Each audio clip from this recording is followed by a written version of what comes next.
chatting to people. I just find the whole thing and the announcement, the way it's been announced, bizarre. If you could move away from a model where teachers are so intensely focused.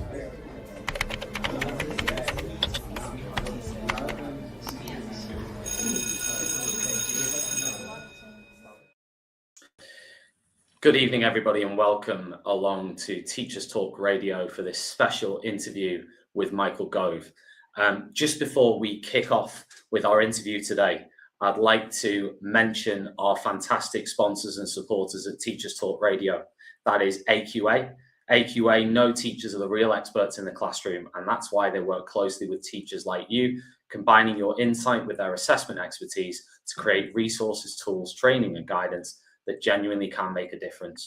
They're the UK's most chosen assessment organisation, so the chances are you already know their work. And as we head into exam season, AQA are focused on helping teachers feel supported and ready. And if you want to find out more, you can visit them on their website. And our other fantastic supporter on the show this evening, Hachette Learning. They're publishers of professional development books and resources that support great teaching and learning in schools around the world. And you can level up your professional development today and visit them at hachetlearning.com to explore the full range of titles. Michael, thank you ever so much for doing this. Before we get started, I thought I would ask a key general question, which is quite important for us to know. If you intend, like some of your colleagues, to defect to Reform UK? No. I have no intentions of defecting. I don't think they would have me anyway. You don't think? But no way. But in any case, no. I've since I was 18, I've been a Tory, and I'm afraid even if I'm the last one left, which I'm sure I won't be, I'll still stay one. Michael, we're going to go through in the interview today lots of the things you did when you were Education Secretary, or certainly as many of the key things as we can. And you pushed through, I think, some of the most radical curriculum and structural reforms that we've seen in decades. Looking back now, what do you think you got wrong? I think that we didn't do enough. So the standard critique is that we failed to take the profession with us, and that we were in too much of a hurry, and that we were needlessly abrasive. And I've often thought about all of those things. I actually think that we had a great opportunity to change things, and we did introduce a number of changes that you mentioned. But if anything, I think that our problem was that we didn't go far enough, fast enough. And I know that that will be for many of your listeners and viewers and subscribers a sign that perhaps I haven't learned anything from the past, that I'm not just unrepentant, but doubling down. But I do think that almost everything that we sought to do was right. I've mentioned some of the things which were flawed in execution. One of them, for example, very early on, was the cancellation of the Building Schools for the Future programme. But even though, of course, that was flawed in execution, I think that the overall principle was right, that that was a misallocation of capital spending that was better spent on repairing school buildings more quickly and making sure that we had new schools in the areas where good school places were required. But please throw back in my face any of the issues where you think that I'm being either complacent or revisionist. Well, we've got an hour, Michael, so we'll see what comes up in the next hour. As I mentioned, you pushed through a lot of radical reforms, and you mentioned just then that, you know, I don't know whether you're saying that you didn't take the profession with you, or do you feel like you could have taken them with you a little bit more? Because we know in 2013, you used the term the blob to describe parts of the educational establishment. Do you regret using that term? I think the term was already in existence, and maybe using it might have offended some, but I think that wasn't the main issue. I think the main issue is that if you're saying to any sector or any profession, we need to change, there is an implicit criticism in that. I was always careful to try to say that we had the best generation of teachers ever in our classrooms. And I think indeed it's only gone on to improve since then. I think it was demonstrably true. And I was always keen to highlight outstanding teachers and senior leaders and give them the praise that I felt that they deserved. And right from the beginning, from our first white paper, The Importance of Teaching, one of the aims that we had was to stress that what happened in the classroom was critically important and what teachers did was transformational. However, there's always a problem when you're pushing forward any type of reform, right, left, radical, or whatever, that people don't hear the praise; they only hear the bit of the sentence after the word "but." When you go on to what it is that may need to change or what you believe does need to improve, and even if you're saying that improvement is about giving teachers greater autonomy or demonstrating greater ambition for the profession, then people do hear that as a criticism. But I think you're right that the term blob became used as a means by which people were suggesting that I was talking about the entire teaching profession, when I tried to stress that what I was talking about were people in the education faculties of some universities, some people at the top of the unions, and then others who were involved in the educational debate outside it, like the late Ken Robinson. What was it though about the blob that made you call them the blob? Because you mentioned these people in the universities and the union leaders and so on. What was it about what they were doing at the time that made you call them the blob? Well, the phrase had, I think, originally been used by Bill Bennett, who was an education secretary under President Bush. And the phrase then became adopted here in the UK to refer to that group of people who, A, favored a form of instruction that was a pedagogy that was progressive. And of course, that word can mean different things, but who favored child-centered teaching, for example, over direct instruction, who were unhappy with the idea of anything that might be viewed as competition within education and anything that might be viewed as the separation of children into sheep or goats, a variety of different positions. Now, I recognize that not everyone who was characterized thus would hold all of the views that I've just described, and that there are people whom I would have exempted from criticism who might have held views with which I disagreed on some of these questions. So, that's one of the weaknesses in using a term like that, that it's very difficult to cover everyone when you're generalizing. But that generalization, as I say, originally framed in America, was already in existence before I became education secretary. And in fact, in the magazine that I now edit, The Spectator, there was a cover story shortly after I was appointed, written by the then editor, Fraser Nelson, asking, "Can Gove beat the blob?"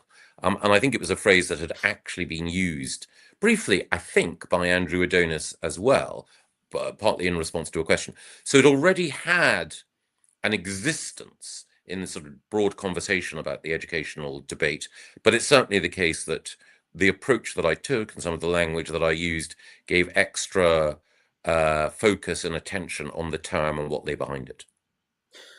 Just, I'll come back to that again, Michael, in a minute. But I wanted sort of links to that.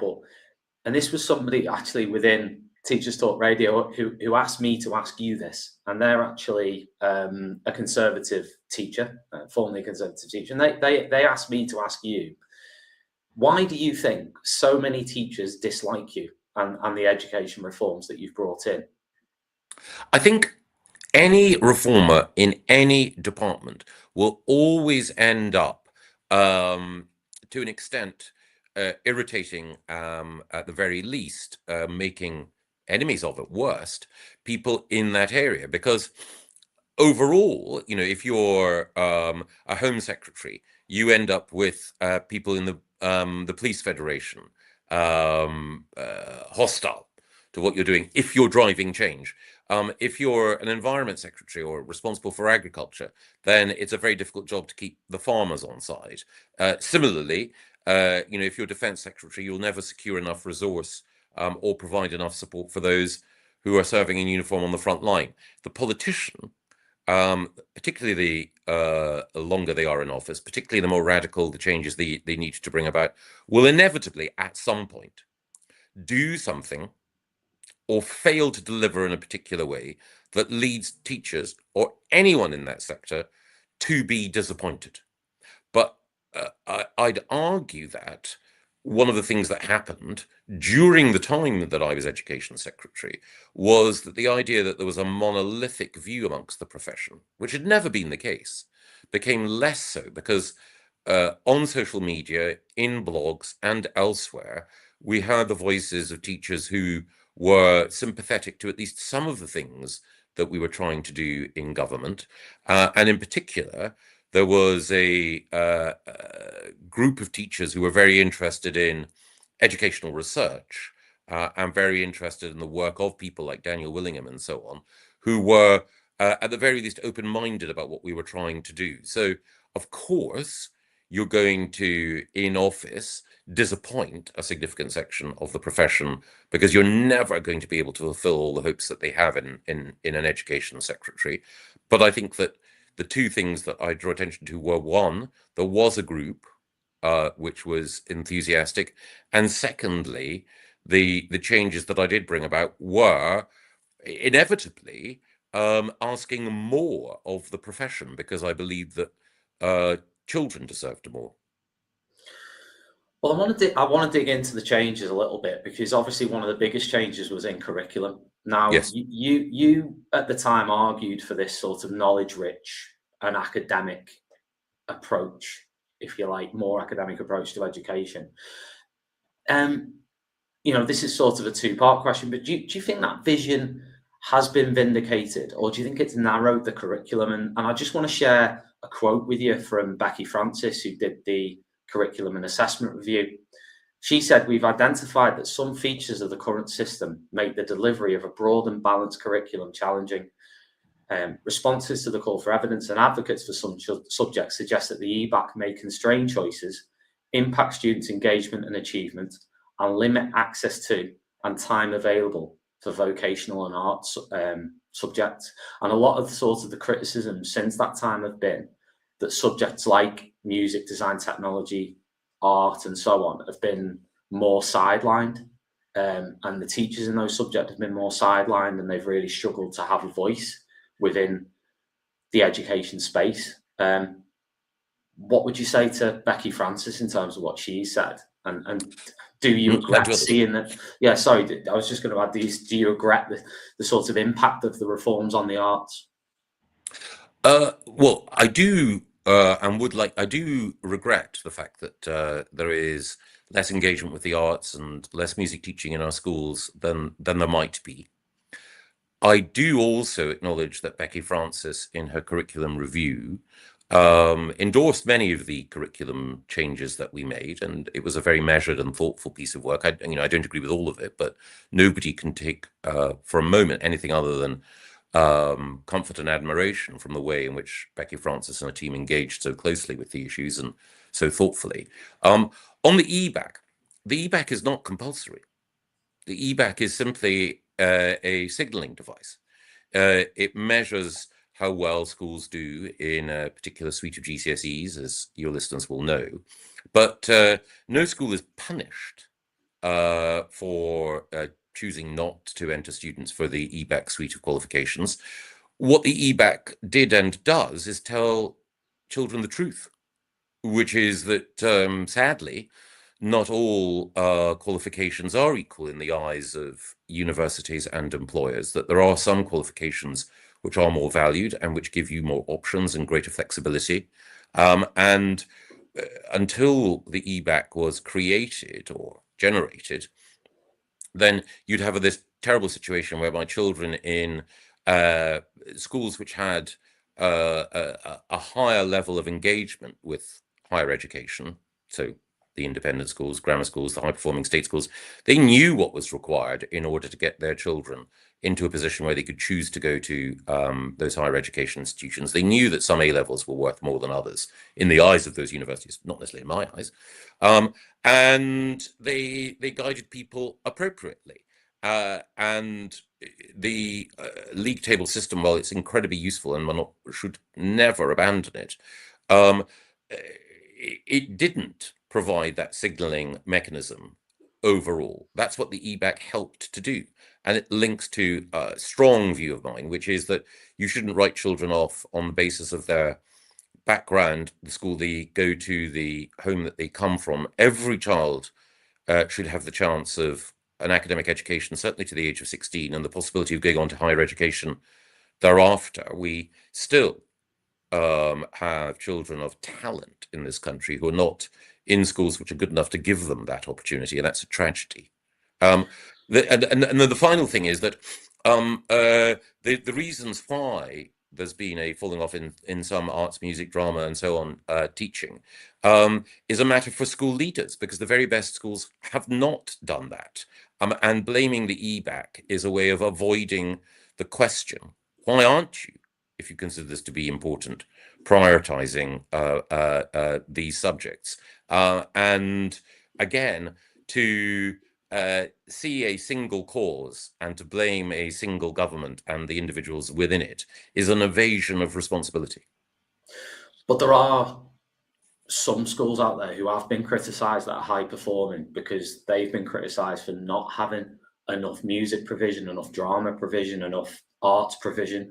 They've also been criticised in some circles because some teachers have said, well, in a school that's, you know, sort of focusing on this knowledge-rich delivery, which you know has come in from your sort of time as education secretary, they've said, well, art lessons aren't practical anymore. It's sort of more focused on, I don't know, a PowerPoint with information on it rather than experimentation and creativity and all that sort of stuff. But also they've pushed, you know, the critics would say they've pushed more students away from those avenues, or those avenues have just been less available.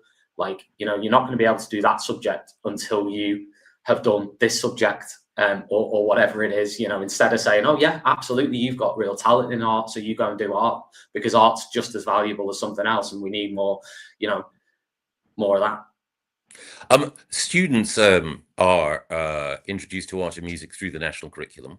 If those subjects are well taught, then they will engage people who can be inspired by those subjects, whether or not they're going to pursue careers in those areas. They're life enhancing. So a great deal is down to the quality of teaching in those subjects. And actually, what I wanted to do is to ensure that those subjects were taught more rigorously. And so, yes, experimentation is great, but you can't really experiment effectively in art unless you've been taught, you know, basic rules of draftsmanship and perspective. And you can't really experiment in music unless you've reached a level of facility, whether that's through singing or playing a musical instrument, which comes through application. It is very often the case that creativity is used as a valuable goal to in language, to avoid acknowledging that in order to be truly creative, you have to be disciplined first. And in order to be truly creative in the arts, you need to have some understanding of the tradition within which you're working. And that degree of discipline and rigor doesn't necessarily appeal to everyone, but it's a precursor to success in those areas and to innovation in those areas. Just to remain on the curriculum for a little bit as well. We're now in a position where schools are expected to make an unprecedented high number of reasonable adjustments to make learning and exams accessible for students. Is this because the education system, as it is discriminatory towards those with SEND needs? Do you think? No. I think that the number of students who are living with conditions that mean that they can't fully access and enjoy all of the subjects in the curriculum is quite limited. So the number of children who have not just severe learning difficulties, but neurological and other problems that inhibit their participation in the curriculum is smaller than the current roster of children who are registered as having special educational needs.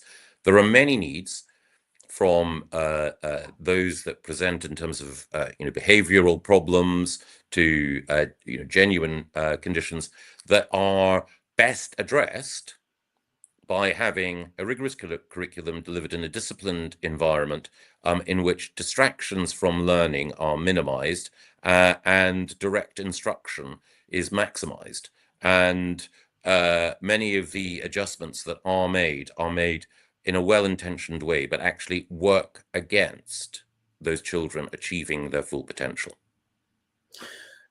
Do you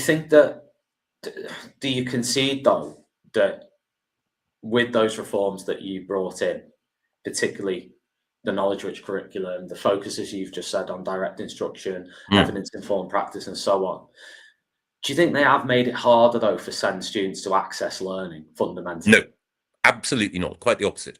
I think that you will always find that there are those who want to find an excuse for poor academic performance.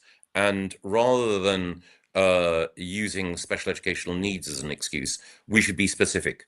What is the nature of the need? What is the barrier that's created by asking students to follow an academic curriculum that, in the case of this particular condition, creates a difficulty? Why would another curriculum be better? And why would that curriculum necessarily prepare those children better for future life? So often you find that people who are enemies of promise use a genuinely noble or heart-engaging issue, like dealing with special educational needs, to avoid maintaining the high level of ambition that we need for all children. And there is no reason why children who manifest with conditions such as ADHD or children who have dyslexia cannot enjoy and benefit from a rigorous academic curriculum. The sort of critics of the approach to the curriculum, that they would say, for example, I've seen them say that a lot of lessons now, let's imagine teachers' lesson planning, it's the critics will say that it's become very regimented and mechanical and scripted, as in, this is how you plan a lesson: do a quiz, pull out some PowerPoint slides, read off the PowerPoint slides, do another quiz, end of lesson. And the diet that a student would have in a school day would be 6 of those. And the critics are saying that's a very stilted and mundane sort of experience, learning experience for many to have. So would you see that as a result of what you've done, or a sort of mutation of what you intended to happen, or do you think that's not happening? I'm sure it is, and it's a rejection of it. The idea of people defaulting to an unimaginative lesson plan like that is actually a betrayal of what should be going on in the classroom, and it's not what the best senior leaders and the best teachers would want to do. You can engage children with the curriculum by using pedagogical skill and exciting content within what's in the curriculum now. And quizzes and PowerPoints may have their place at certain points, but a rigid reliance on instruction of that kind, I think, is a misunderstanding of what it is that we set out to achieve.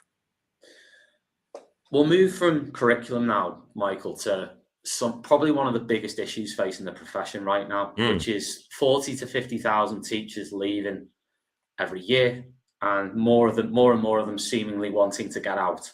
Yes. And it's worsened significantly. It really has over the years. And is this a consequence of long-term policy decisions, including your own? I think it's a consequence of a variety of things, but I'd love to know what teachers themselves are saying. So I think one of the things is the broad labour market. So if it's the case that you have qualifications in a particular area and you choose to go into teaching, you're doing something noble. And it can often be the case that qualifications in that area can earn you far more money in a different field. And so whether it's professional services or whether it's working in business or indeed in other parts of the public sector, you can often earn more. I consistently argued for support for good salaries for teachers, for greater flexibility over how teachers were paid, and for doing everything that we could at a time of retrenchment to look after teachers' pensions, because I recognize that financial reward is a factor, but perhaps not the most important. Perhaps the most important is the environment in which teachers operate. And I think that one of the things that I certainly hear, but again, this is anecdotal, is that it is behavior that is one of the classroom behavior that is one of the biggest factors leading to people leaving the profession, that low-level disruption in the classroom, or when efforts are made to enforce good behavior or to demonstrate and to model good behavior, that individual teachers do not receive the support that they need from senior leadership teams and others. And we also see that in the way in which, over time, there's been something of a campaign against, for example, the use of exclusion. We can go into exclusion, alternative provision, and some of the weaknesses there which do need to be addressed. But the biggest single cause, I think, is the frustration that teachers feel that the ability to ensure that they can share their gifts with a class are not supported by the right approach towards dealing with poor behavior overall. Well, let's focus in on behavior just briefly then, because it is a big issue, especially at the moment. So if you were Education Secretary now, what would you do then different to actually say, yeah, we're going to make behavior better, or we're going to help these teachers? Because I'm sure there'll be a lot of teachers out there now going, behavior's getting worse, and yes, that's it. Right. So what are you saying you'd actually do to make that better? Well, I think that firstly, and it sounds like an evasion, but it's the most important thing, is to research deeply what the real reasons for poorer behavior might be. So to what extent is it the case that parents are not supporting teachers in their work? To what extent are parents not supporting adult authority in the classroom? To what extent is it the case that post-pandemic, or with the increased use and reliance on social media by young people, that there are not just distractions in the classroom, but influences outside the classroom that inhibit both children from behaving better and from teachers and other adult authority figures from being able to impose that authority? But, you know, some of the things that are being debated at the moment, which indeed the government are bringing forward, I would support. So I would say that no child should be using a smartphone or any such device in school. The broader ban on social media for under 16s, I'm very sympathetic to. I think also it should be the case that we need to improve the quality of alternative provision such that it is easier to exclude disruptive children. And one of the things that we should also do is to make sure that it is not the case that schools feel or heads feel that they shouldn't exclude disruptive children, but they should be responsible in league tables for every child that was originally on their roster right from the beginning. What do I mean by that? So Yeah, a child arrives in exactly. So a child arrives in year 7, or children arrive in year 7. You've got your school complement. That child becomes so disruptive that you feel that you need to permanently exclude. Okay, you can, but you are responsible for that child's academic performance, whichever institution they then enter. Therefore, you cannot evade responsibility for that child's welfare and academic achievement. And so you can't just exclude and then hope that the alternative provision will be sufficient. You have to ensure that the alternative provision will be sufficient, because you can't off-roll disruptive students and then not expect it to have an impact on your overall league table performance. Do you think league tables have helped, Michael, in terms of schools, in terms of their recruitment of teachers, in terms of their retention of teachers? I mean, I guess that comes back to a big question I've got for you, which is more overarching, which is, who do you see as the main stakeholders in education? Children. Okay. If that's the case, then why did you say that education's become too child-centric? Because so child-centered are the idea that you have a notion that children can discover and can learn from each other. You know, the whole sort of Paulo Freire, Vygotsky type thing. I think doesn't work. The evidence is that it doesn't work. Children benefit most from being in an ordered and disciplined environment where adult authority is clear. That's a responsibility on adults to model that authority and to share knowledge. But the best thing for children is for them to be in school and learning. That's why, for example, the level, though it's brought down a little recently, of persistent absence is such a big problem as well. So child-centered learning doesn't help children.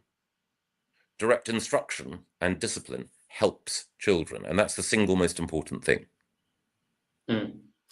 Okay, I mean, flipping back to the teacher, to the behaviour things that you were mentioning, and the teacher side of things, we're seeing increasing reports at the moment of violence against teachers. Yes. Particularly just yesterday, actually, it was in Scotland, where I think the Daily Mail reported that there's on average 5 teachers a day who are ending up needing medical treatment for things that are happening to them. Is it now less safe for teachers than when you left office? I don't know. I can't say definitively, but it is certainly the case that it's worrying. Obviously, one of the problems in Scotland is that schools can't effectively exclude disruptive pupils. There is a means by which exclusion can take place in Scotland, but you have to go through essentially a much more protracted process, even than that which exists in England. I regularly visit my hometown of Aberdeen, which has been one of the worst affected by this epidemic of poor behavior. And again, the emphasis on the wrong sort of inclusion there has worked against maintaining order in classrooms.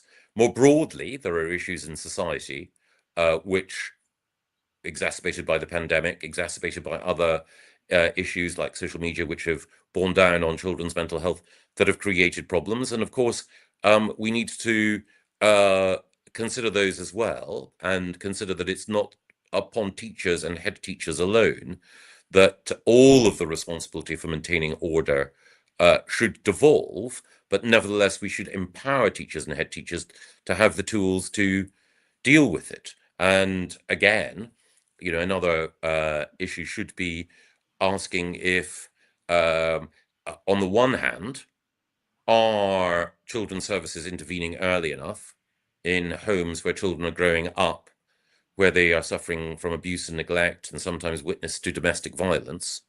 They're not. But also, is it the case that the police and others are dealing effectively with manifestations of antisocial behavior and gang behavior, not just in our big cities, but in many of our towns? No, they're not either. So I do sympathize with the position that teachers find themselves in when there are so many things that are happening outside the classroom that make their job more difficult. So should there be some sort of national zero tolerance framework for teachers when it comes to violence and things like that? Yes, absolutely. It's certainly the case that all the policies necessary should be put in place. The idea that you can have knives taken in to school and the risks that come about as a result of it is disgusting.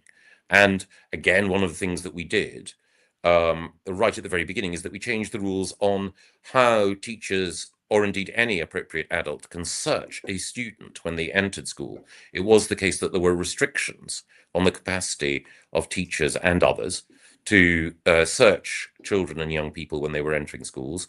We lifted those restrictions. I think it's worth looking at every single aspect of what teachers are prevented from doing and what others should do to help teachers, so that they do not have to put up with this.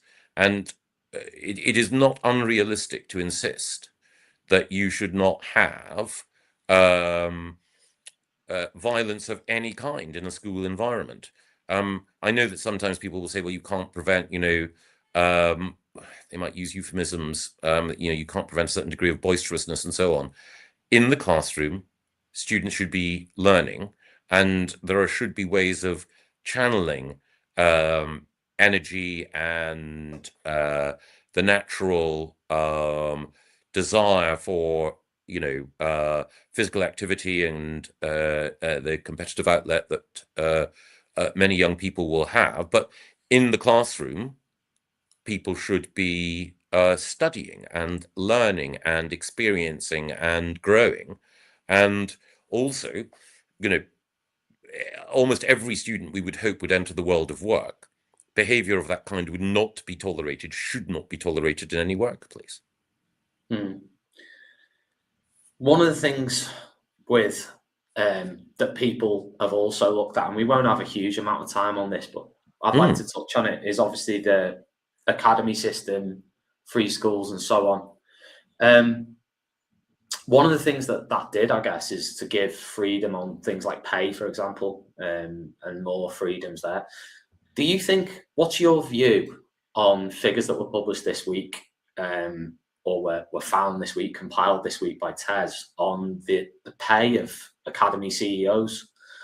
And, a lot of the pay they were getting was upwards of, well, let's just say it was about double what the Prime Minister's on, and more. So we're talking 250,000. I think the highest paid is about 500, half a million for an academy CEO.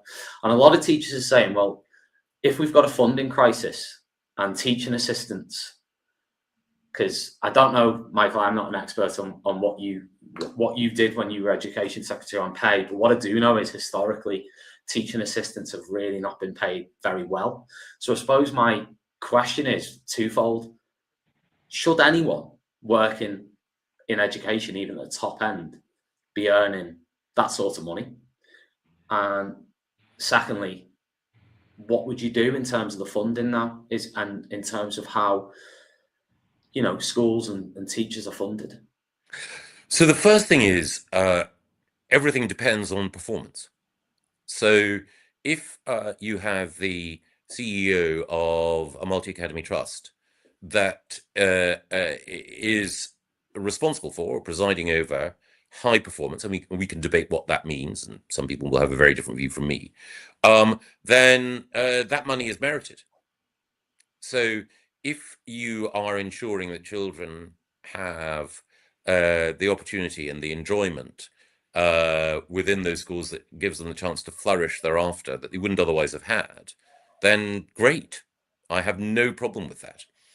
There's a broad principle, which I think is applied in organizations like John Lewis and, as it happens, the Navy, that the person at the top shouldn't be paid more than a specific multiple of the person at the bottom, however defined in the salary scale.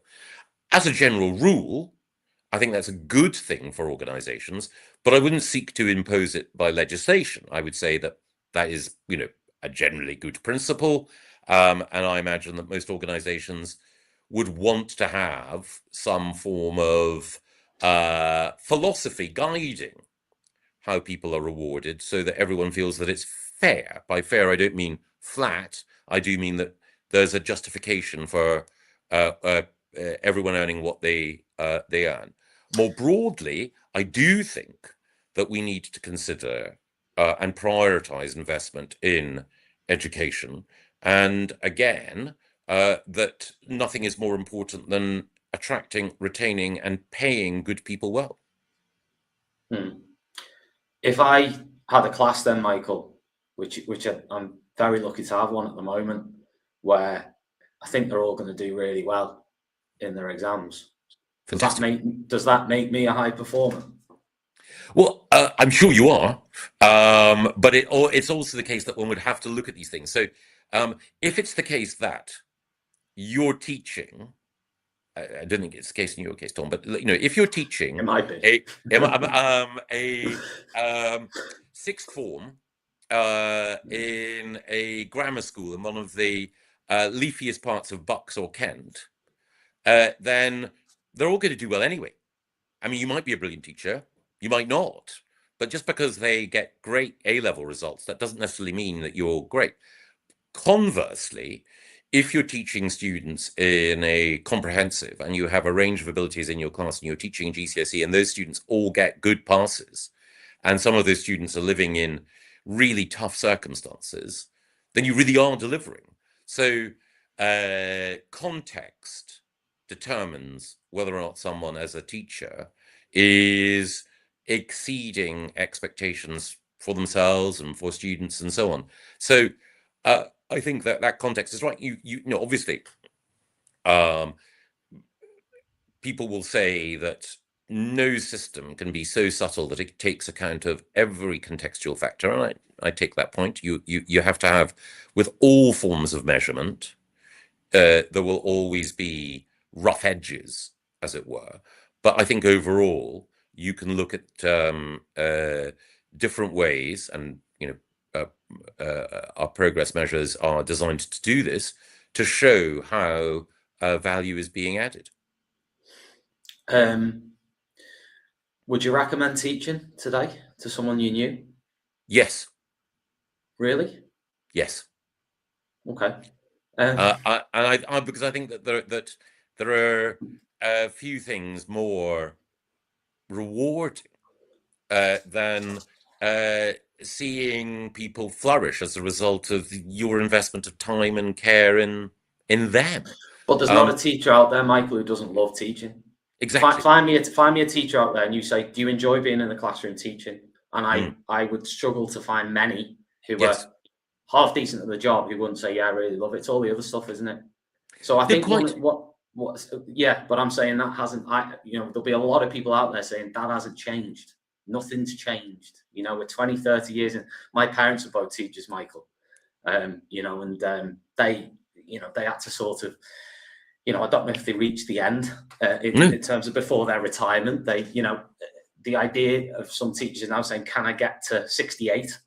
Is something they look at and say with all the stuff. And when you look at Ofsted and you look at, I know you mentioned the EBAC earlier, the performance tables, the pressure, the accountability, the behaviour.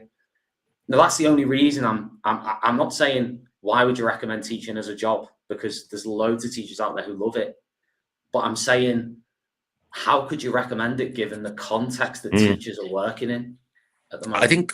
I think accountability measures are always going to be necessary. We can have a debate over how to improve them, and it's certainly the case that we changed league tables in different ways when we were in government, and I and my colleague and friend David Laws looked at what we considered to be very good reasons, which came from the profession, as to why the league tables that we inherited weren't working as effectively as they should.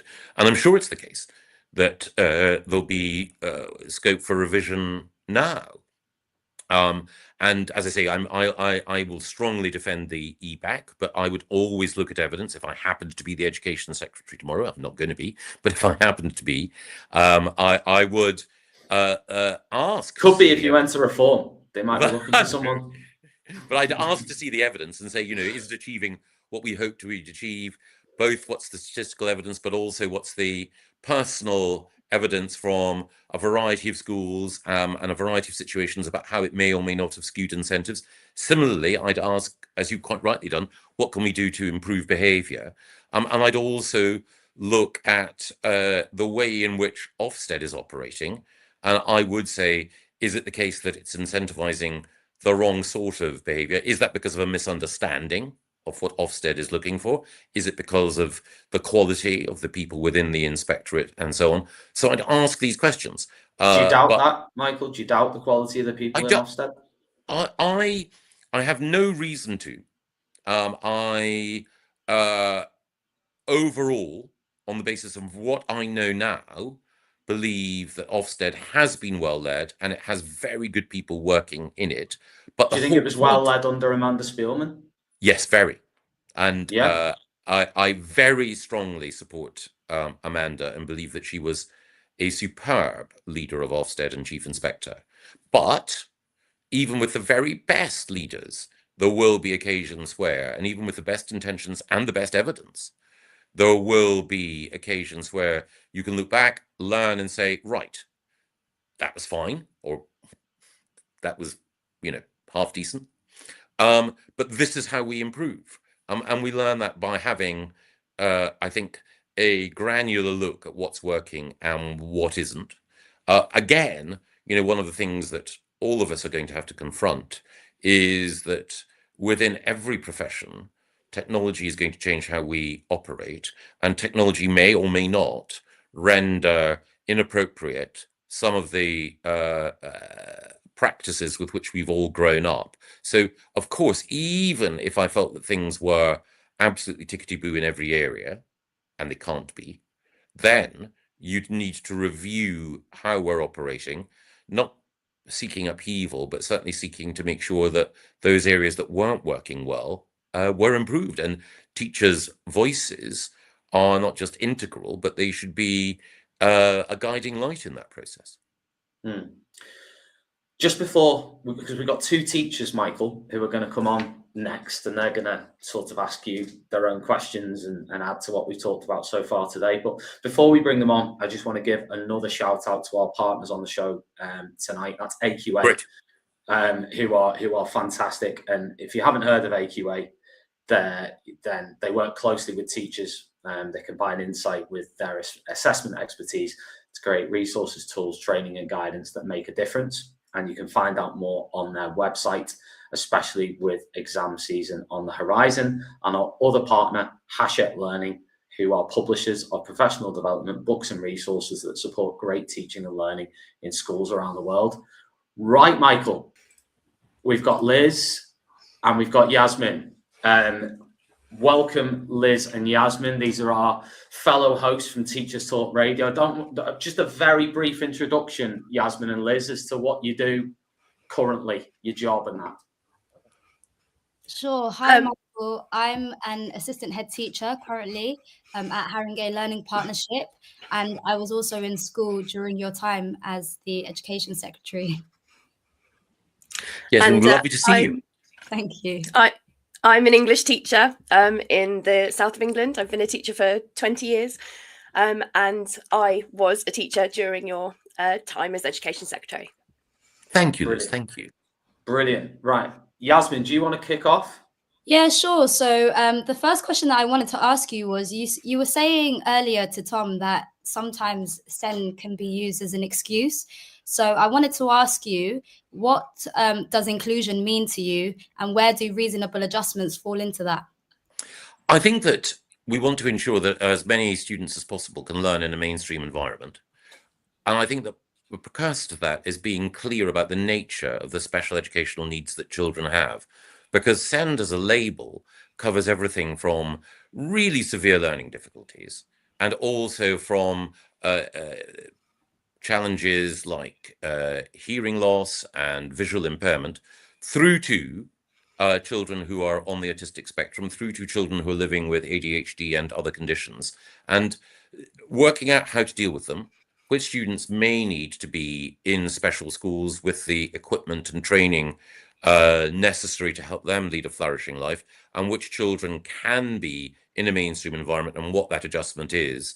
I think that is detailed work, but it is not the case, I think, that simply because a child may be living with autism or living with ADHD, that they are not capable of accessing an academic curriculum.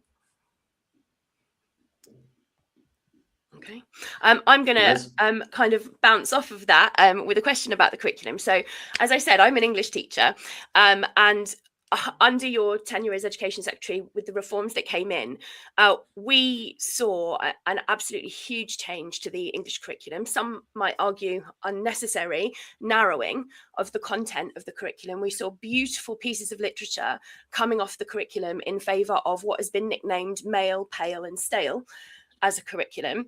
What was the evidence base behind this choice?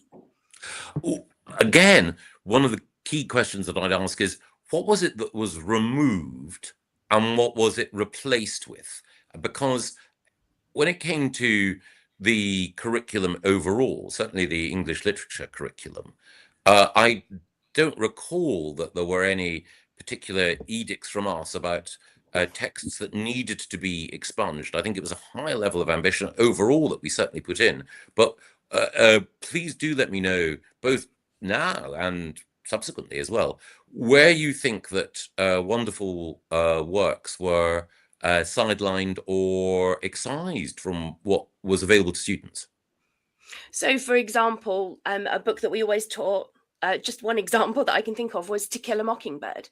That was removed from the curriculum. It teaches extremely important lessons about the value we place on people and the way that we treat people. And because the curriculum was narrowed down to just books and poetry and things like that, the diverse poems that we looked at were all removed from the curriculum. And I just was interested as to why they went. Well, this gives me the perfect opportunity. To Kill a Mockingbird wasn't removed from the curriculum. It was at GCSE level. No. All we did at GCSE was to say that there was a requirement to teach at least one 19th century English novel. That doesn't mean that you shouldn't also teach other texts as well, whether that's To Kill a Mockingbird or anything else. And it's also the case that, of course, there will be some requirements at GCSE, and we were making it more stretching, absolutely. But that doesn't mean that you can't teach To Kill a Mockingbird at Key Stage 3. It doesn't mean that you can't teach it alongside any text that might be examined. So there was no edict to remove. There was only an addition of a 19th century English novel to what was already existing. Similarly with poetry, I think that it's a good thing if students are familiar with pre-20th century poetry, but there's absolutely no censorship or removal of contemporary poetry written in English from any source, quite the opposite. But if we are teaching English literature, then I think that we want to make sure that children have an opportunity to read the best that's been written from a variety of sources and traditions. So I'm glad that you asked the question, because there absolutely was not any excision of To Kill a Mockingbird, just an addition of one more novel. Except that the set texts that were on the exam board that were going to be studied was narrowed very, very dramatically. And also the curriculum, because you've gone for a knowledge-rich curriculum, which I totally accept your reasoning on that, because it was absolutely jam-packed. We haven't had the space. We would love to teach a variety of things, but because we had so much content, we have so much content to plow through. I couldn't get through another novel with them. There wouldn't be the time. So it's a lovely idea, but it's just not feasible in the timetable time that we have. One of the challenges always is that if we're going to add things to the curriculum, and I did, then of course there's a potential opportunity cost. But one of the things I'd be curious about are those things which were added to the curriculum that you felt were in a way not the sorts of things that students should be learning, or not given time constraints. I mean, I know that you're not saying that they shouldn't have the opportunity to read as widely as possible, but I'd be curious to know what the additional requirements were that you and your students found to be a pain or less attractive than the alternatives. It wasn't that they were less attractive or that they were a pain, because obviously we do what we're told, we follow the curriculum, we then choose from the limited scope that we were given, and we go and we deliver it with enthusiasm. I am passionate about literature from wherever it comes from, but and the students don't know any different, because of course we deliver it as best we can. But to have those options removed from us is heartbreaking, and I do think that the students are getting a more audience. And of course we give them reading lists, we make recommendations about what they're going to go away and read, because we still want to give them those opportunities. I have conversations with students outside of the classroom all the time when they ask for recommendations, and To Kill a Mockingbird is always on my list amongst others that were removed from the curriculum, but it's not exposing all of them to it. And I think that's a shame. You know, I do appreciate the point that there are constraints. I mean, but one of the things that I'd love to know is, given the limited time, what we might dispense with in order to make time for some of the texts that you would like to teach, have enjoyed teaching, and believe could inspire. Because again, it has to be, you know, again, we could have a longer school day. Teachers could be recruited in greater numbers. We could reward them better, and we could expose children to a wider range of voices. But in the absence of those, then we both accept that there have to be some limitations on what's in both in the national curriculum, but also in exam syllabuses. And that's, as we both know, slightly different things. They're obviously connected. The exam syllabus, the GCSE syllabus, doesn't say you only need to study one novel, though it does prescribe the fact that there is a requirement for a 19th century English novel, but you could teach beyond that if there were time and a willingness. But to return to my essential point, the key thing would be to know what it is that should go in order to make space for that greater degree of flexibility that I know in your hands would be well deployed. It's a case of the fact that we have set text lists and the exam contains set texts, and so we ask questions, we prepare them for that because we know they're going to be asked on one of those. The list could be longer, which is what it was initially. It was a longer list, but I feel like I'm hogging all the time now. No, not at all. Well, I'd want to check with the exam board as well, because there may be a specific problems. I mean, AQA, who are the partners for this program, are a great exam board, and their chair is an old friend, David Laws. But something else that I'd love to do, and out of genuine interest and curiosity, and because it's so important, is if you were to share with me both the sort of current exam board requirements that you're concerned about, and maybe some from the past or some elsewhere, so that if nothing else, I can learn in greater detail where your concerns lie, and if necessary, on reflection, if I think that we've got things wrong and they've moved in the wrong trajectory. I don't think we have, but if I am wrong, then I can give an exclusive apology to you and to Tom on this channel. Let's move to Yasmin. I think Yasmin's got another question. Yasmin? Yeah, I've got one last question that I want to ask, as I was a disadvantaged child when I was at school. So you said earlier to Tom that some qualifications are of more value. So I wanted to ask you, would you say you've contributed to capping disadvantaged students, say through the removal of things like EMA? So even if we look at last year, a third of children failed to achieve a grade 4 at GCSE in English and maths, whilst the prerequisites for things like A-levels are continuing to rise. So would you say that disadvantaged children are better off or worse off today? I think they were better off just before the pandemic.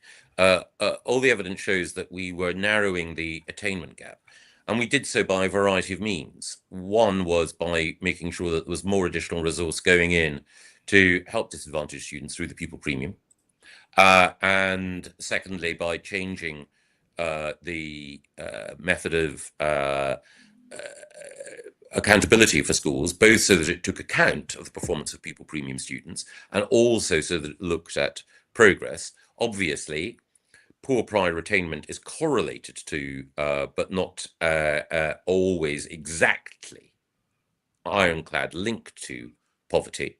So all of those things worked together in order to put an emphasis on students doing better. I think most of the academic research suggests that the EMA in and of itself didn't really improve attainment.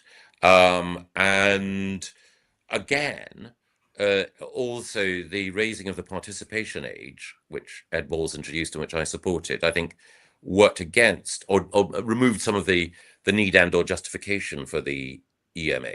So in tackling both underperformance overall, and in particular the barriers that children from disadvantaged backgrounds face, you need to have targeted resource, preferably early on, and then schools that are fairly held to account for the progress that those children make. Thanks. Thank you. Liz, any other questions? Have I got time for one more question? We've got maybe time for one or two more. Okay, I just wanted to ask, you said that you endorsed Amanda Spillman's time in Ofsted, but I would be remiss not to mention Ruth Perry and what happened to Ruth Perry under the pressure of Ofsted, under Amanda Spillman's reign, as it were. So what are your thoughts about what happened to Ruth Perry and the pressures of Ofsted?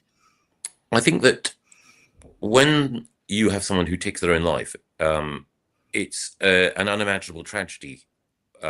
And one of the things that I've learned is that when you're dealing with something as tragic and often as complex as suicide, then you shouldn't attribute it to a single cause. And so there are lessons that were learned from that inspection. But it's also the case that to suggest that Ofsted alone would contribute to any individual taking their life, I think is, as I understand it, a misunderstanding of the general rules that should apply when considering anyone taking their own life. But the tribunal did say that that was a significant contributing factor, the inspection and the inspection. Yeah, so that was the case. The coroner's report, you're absolutely right, Yeah. did say that. But I think that in that respect, the coroner erred, and I think that the overall impact of Amanda's leadership was excellent. And I think one of the key questions there was the problems that were found in that school, or allegedly found again, related to safeguarding. And there's a question mark, and it's an open debate about the extent to which safeguarding being a limiting judgment created problems for Ofsted. And that's about the legislative framework that ministers created, not one that the chief inspector was implementing. So ultimately, the fault would lie with the ministers, that's me, who designed and legislated for that framework, not for the people implementing it. So she did, but Amanda Spielman did come out afterwards on 2 or 3 podcasts and news interviews, and she didn't show. I mean, I'm saying this on a personal level, but there'll be lots out there who would say the same thing, that they felt that she didn't show any attrition. She didn't show any, I'm sorry about what's happened. This system isn't working. We need to change it, or something needs to change. Well, it is certainly the case that I know Amanda well, and I'm a huge supporter of what she did. I know that she was personally affected by what happened. But I also think that she owes everyone, as we all do, both a thoughtful and a sensitive, but also a detailed response to these concerns. And as I say, I think that the subsequent attempts to say that Amanda and Ofsted were responsible, I think that is not how I believe that people should respond to the questions of suicide, which are inevitably more complex. That's the point that almost any medical practitioner or anyone involved in psychology would make. And more broadly, the challenges that Ofsted has with safeguarding are not of Ofsted's making, they're of ministers' making. Michael, unfortunately, we have run out of time. I've got one question, Michael, to finish off with, a quick fire one. What's your 5-year plan? Have you got a 5-year plan? What's your next thing? What's your next big thing? I don't. I am enjoying being no longer an MP. I'm sure that everyone listening is probably just as glad as I am. And I am enjoying. I was your constituent. Thank you, Liz. Where did you teach, Liz? I've taught around Surrey, Berkshire, and Hampshire. Okay. So. But you didn't teach in one of the secondary schools in my constituency, or? I did. Not to worry. Oh, right. Well, anyway, what I would say is that I'm looking forward now to reading, writing, and admiring what politicians do from afar. But the thing that I will do in the next fortnight, if Liz can share with me through you, Tom, her observations, then I will treat them in confidence, and then write back to you with my thoughts. And then Liz, if you want to publish anything that I've said, great, but I shall respect your confidence, much as I respect the brilliant work that you and Yasmin and Tom do. Michael, it's just to say thanks very much for thank you. Honestly, fantastic that you have given the time to whatever anybody thinks about your it's a pleasure. sort of decisions and policies or whatever else. You have taken the time to talk directly to teachers, and I think that's something a lot of politicians don't tend to do. So I find. No, irrespective of anything else, I benefit so much personally from hearing from people, even with those with whom I disagree. And I always want to know, direct and unvarnished, what people think, why they think it, and even if people are frustrated because they don't think that I'm listening, I am so grateful to people who do. Michael, can I just ask, just because it's burned on me for like 10 years, and I've just got to ask you, do you regret Brexit? No. How though? How do you not regret it? That is another conversation. Probably take another hour. All right. Listen, thanks, Michael. And thanks, everybody, for tuning in. Thanks to AQA and Hachette Learning for supporting the show this evening. Of course, if you're in Manchester on the 14th of March, then come along to Teachers Talk Connect as well. Meet the team, hear from other teachers. It's free for teachers to attend. Make sure you get over there. Head to the website, ttradio.org. Don't forget to like and subscribe. If you're watching this on YouTube or if you're listening to it through a podcast platform, do leave us a review or a rating. Every little helps us to grow. Huge thanks to everyone who's joined in tonight. Lots of comments on the feed, and we'll sort of reflect back on them later. Thanks very much, Michael, and thanks. No, thank you. Thanks, Tom. Thanks, Liz. Thanks, Yasmin, and thanks to everyone watching. Bye, everyone. Outstanding, a world-class vision, a world-class this. I'm a real leadership geek, honestly. I've spent my whole career reading books and chatting to people. I just find the whole thing and the announcement, the way it's been announced, bizarre. If you could move away from a model where teachers are so intensely focused